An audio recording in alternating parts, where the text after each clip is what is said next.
Nossa aula hoje falará sobre probabilidade. É muito comum ouvirmos no nosso dia a dia questões sobre qual a probabilidade de chover hoje, ou qual a probabilidade de fazer sol, qual a probabilidade de ao jogar essa moeda cair cara ou coroa. E é justamente isso que vamos estudar hoje nessa aula. Probabilidade tem como objetivo analisar esses experimentos em que os resultados possíveis, embora sejam muito simples, não são fáceis de prever, ou são até impossíveis de prever, dependendo do experimento. E ao estudar esse conteúdo, vamos ouvir muitas questões e muitas denominações diferentes. Por exemplo, eventos aleatórios. O que é um evento aleatório? Evento aleatório nada mais é do que um subconjunto do conjunto universo ou espaço amostral. Vamos analisar um experimento simples, como a gente já estava falando, sobre o jogo de cara ou coroa. Temos aqui uma moeda. Ao jogar essa moeda para o alto, temos duas possibilidades de resultado: cara ou coroa. Não existe outro tipo de possibilidade. Com isso, ao que estudamos em espaço amostral, o nosso conjunto universo ou espaço amostral mesmo é o número total de possibilidades. Nesse caso, então, o número total de possibilidades é 2. Apenas há 2 resultados possíveis ao jogar essa moeda. Então, o nosso conjunto universo é composto por 2 itens, cara e coroa. Do mesmo modo, um evento aleatório seria, ao jogar a moeda para o alto, cair em cara. Cair em cara. Nesse caso, o evento aleatório é sair 1 de 2, cara entre as duas possibilidades.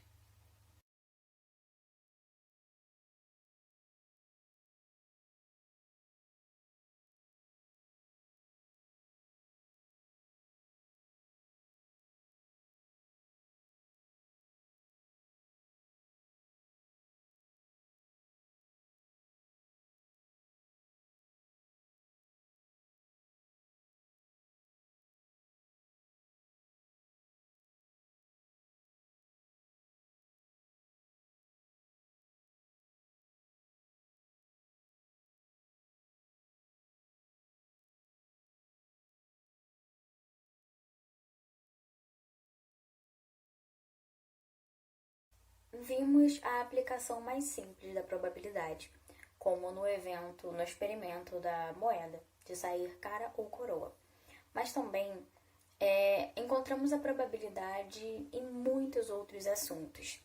Esse conteúdo ele apresenta conceitos muito fundamentais, que são utilizados no dia a dia, dentro e fora da matemática.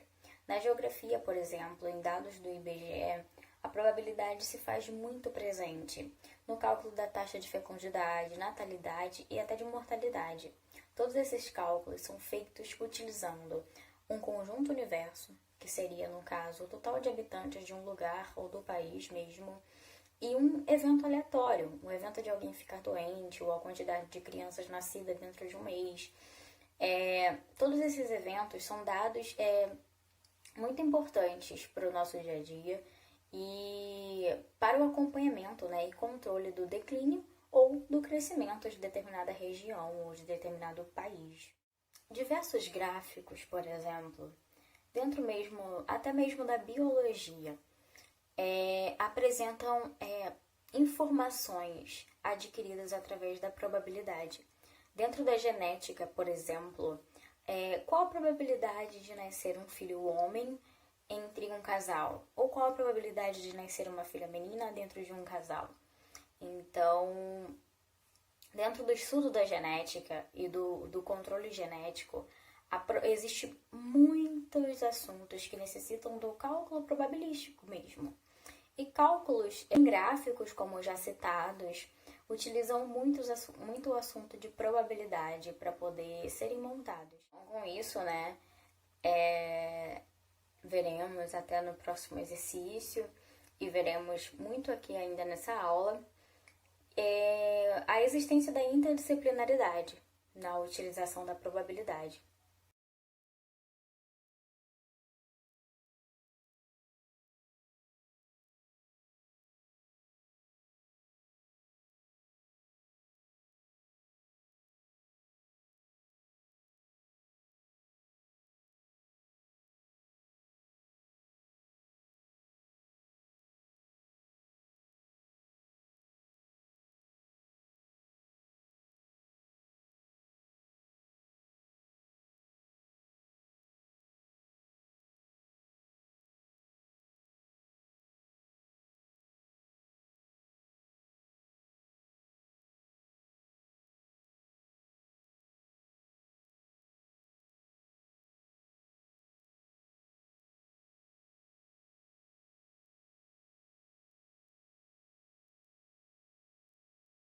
Antes de passarmos para o exercício resolvido, para praticarmos esse assunto de probabilidade, devo destacar, né, a utilização da probabilidade no período em que estamos vivendo. Estamos vivendo numa época atípica, em meio a uma pandemia, algo que só líamos nos livros de história, né, que aconteceram há anos atrás, como a gripe espanhola ou a pandemia na época da peste negra.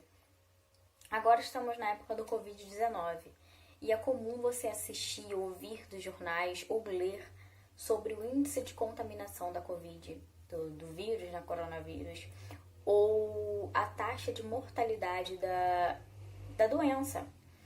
E todos esses cálculos são feitos através da probabilidade. Por exemplo, qual a taxa de mortalidade da Covid-19? Como eu calculo isso? Pegando todas as pessoas contaminadas pela Covid, quantas pessoas foram a óbito por causa da doença? Ao utilizar isso, o nosso espaço amostral é o número de pessoas que foram contaminadas. O espaço amostral é o número de pessoas que foram contaminadas. Por exemplo, 5 pessoas foram contaminadas. Dentre as 5 pessoas, quantas foram a óbito por causa do Covid? Quantas tiveram complicações maiores? 2 pessoas. 2 pessoas tiveram essas contaminações, infelizmente foram a óbito. Nesse caso, o nosso evento aleatório será essa quantidade de 2 pessoas em meio a 5 pessoas. Então, a probabilidade ela é basicamente isso. É calculada uma divisão entre 2 e 5. 2 dividido para 5. Esse é o cálculo probabilístico da quantidade de pessoas, da taxa, né, de mortalidade da Covid, por exemplo. Nesse mesmo cenário da pandemia, vemos também a probabilidade, exemplo do uso da probabilidade, no cálculo de vacinação das pessoas, por exemplo, da probabilidade de mais ou menos pessoas serem vacinadas no próximo mês. Todos esses cálculos são feitos através da matemática. Mais uma vez, vemos a presença da interdisciplinaridade no nosso dia a dia, em assuntos que às vezes são muito comuns e não percebemos a presença de outras disciplinas dentro dele.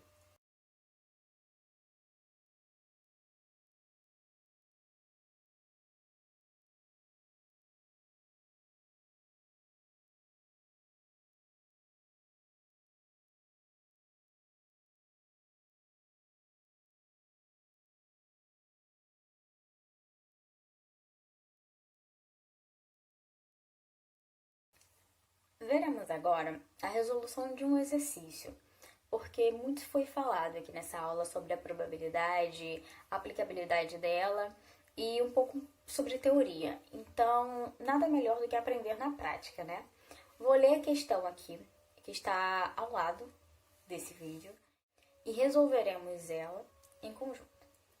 A questão diz assim, ela foi retirada do Enem de 2011, da primeira prova. Ela diz assim: todo o país passa pela primeira fase de campanha da vacinação contra a gripe suína, H1N1. Essa foi a época também que muitas pessoas ficaram isoladas, na época da H1N1. Segundo o médico infectologista do Instituto Emílio Ribas, de São Paulo, a imunização deve mudar no país. A história deve mudar no país, né? A história da epidemia. Com a vacina, de acordo com ele, o Brasil tem a chance de barrar uma tendência do crescimento da doença, que já matou 17 mil no mundo, melhor dizendo. A tabela apresenta dados específicos de um único posto de vacinação. Aí temos aí uma tabela com as datas da vacinação, o público-alvo e a quantidade de pessoas vacinadas. Cada coluna tem uma informação aí. E escolhendo-se aleatoriamente uma pessoa atendida nesse posto de vacinação, a probabilidade dela ser portadora da doença crônica Aí temos uma opção aí. Analisando a tabela, vemos que temos uma lacuna que fala assim: trabalhadores trabalhadores da saúde indígena, e embaixo tá portadores de doenças crônicas. Na frente, a quantidade, 22 pessoas. Ao fazermos os cálculos, do total de pessoas que foram vacinadas nesse dia, nesse posto, vemos que há 200 pessoas que já foram vacinadas, no total. Não levando em conta a separação. O total de pessoas foram 200. Vocês têm sempre que separar esse dado. Quantas pessoas temos no total aqui? Quantas pessoas foram analisadas dentro desse experimento? Tantas pessoas. Nesse caso, 200 pessoas. A questão está pedindo a probabilidade dela ser portadora de doença crônica. Ou seja, dentre essas 200 pessoas que foram vacinadas, quantas delas possuíam doença crônica? Daí temos aí na tabela, portadores de doenças crônicas, 22 pessoas. Ah, Isabela, o total de pessoas é 22. A resposta é essa? Não, ele quer a probabilidade. Você não sabe quais dessas pessoas são portadoras. Você sabe que existem 22. Quais você não sabe. Então, qual a probabilidade de uma delas ser? Você vai calcular 22 pessoas sobre 200 pessoas. Dentro desse cálculo, você vai chegar num valor de porcentagem. Simplificando, a equação, simplificando a divisão, você pode dividir o numerador e o denominador por 2 e você vai ficar com 11 sobre 100. 11 sobre 100, o que é isso dentro da porcentagem para gente? Lembrando que a probabilidade, na maioria das vezes, a resposta será em porcentagem, ok? Então, 11 por 100 é o quê? É a porcentagem de quê? De 11%. Fazendo até o cálculo na calculadora e resolvendo a porcentagem da forma como já conhecemos, é fácil chegar ao resultado de 11%. Então, a resposta é: dentre todas as pessoas que foram vacinadas, a probabilidade de uma delas possuir doença crônica é de 11%.